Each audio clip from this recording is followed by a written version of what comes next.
Ayan po, ang kaawa-awang kalagayan ng revetment, meron pa pong nota dyan sa nagbigay sa akin, 80% lupa, 15% semento, plus 5% bakal equals pera. Ano po dapat yung reinforcing bars nitong revetment na ito? Kasi po wala eh. Kahit na po siguro kawayan lang, wala yan eh. Tingnan po ninyo. Wala pa po tubig ito.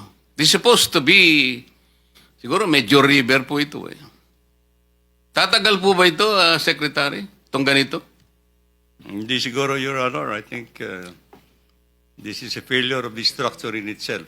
So, dapat wala nang siguro. Tsakin mo. Tatagal ba ito? Hindi po. Alam po nyo kung saan ito? Kayang-kaya naman po ninyong ma-identify. Nasaan po yung mga district engineers nyo? Para wag na po sabihin kung kanino galing yan.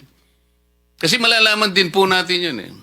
Why do you think the contractor of this project adopted this kind of anomalous activity? Marami pong ibig sabihin yan eh.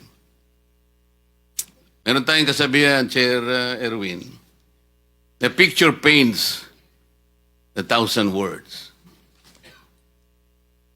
Dito po, hindi words, perang nakalagay. 80% lupa plus 15%